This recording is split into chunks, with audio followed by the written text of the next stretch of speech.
कभी कभी शादी इसलिए खत्म नहीं होती क्योंकि लोग एक दूसरे से प्यार करना बंद कर देते हैं। ये खत्म हो जाता है क्योंकि एक व्यक्ति अपने साथी की जरूरतों के बजाय समाज के आराम को चुनता है। हर्ष और मालविका की शादी को 5 साल हो चुके थे जब सरोगेसी शब्द पहली बार उनकी बातचीत में आया। तब तक सूरत में उनका जीवन स्थिर महसूस होता था। दोहरी आय, सहायक परिवार, सप्ताहांत रात्रि भोज और एक शांत लय जो उन्होंने एक साथ बनाई थी।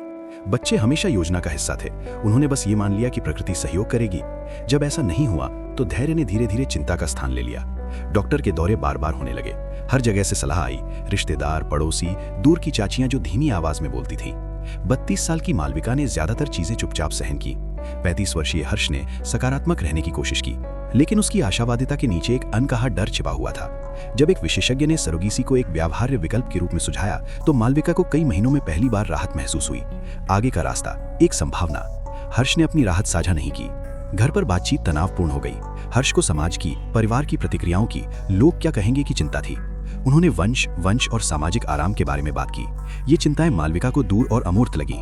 उन्होंने मातृत्व, पसंद और भावनात्मक तत्परता के बारे में बात की, ऐसी जरूरतें जो तत्काल और वास्तविक लगी। ये हमारे जैसा नहीं लगेगा, हर्ष ने एक बार अपने मन में व्याप्त डर को व्यक्त करते हुए कहा था। ये पहले से ही होगा, मालविका ने अपने दिल पर हाथ रखते हुए चुपचाप उत्तर दिया। दलीलें जोरदार नहीं थीं, वे थका देने वाली थीं। गोलाकार बातचीत जो कहीं नहीं जाती थी, ऐसे डर जिन्हें दूर नहीं किया जा सकता था। हर्ष के माता पिता ने इस विचार को पूरी तरह से हतोत्साहित कर दिया। लोग क्या सोचेंगे, उन्होंने बार बार पूछा। मालविका के माता पिता सहयोगी बने रहे, लेकिन दूर, हस्तक्षेप करने को तैयार नहीं थे। धीरे धीरे हर्ष ने इस विषय को पूरी तरह से टालना शुरू कर दिया। उन्होंने नियुक्तियों में देरी की, उन्होंने चर्चाओं को खारिज कर दिया।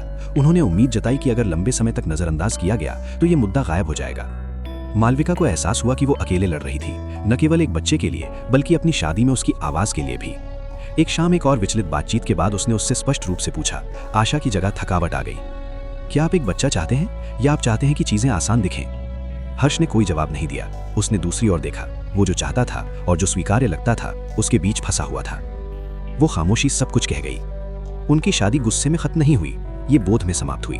वे अलग अलग भविष्य चाहते थे और कोई भी समझौता उस अंतर को पाट नहीं सकता था। वो सामाजिक स्वीकृति चाहता था, वो साझेदारी और संभावना चाहती थी। मालविका ने यह जानते हुए छोड़ा कि वो शादी के बजाय बच्चे को नहीं चुन रही थी। वो आक्रोश के बजाय एजेंसी को चुन रही थी, चुप्पी के बजाय अपनी आवाज को।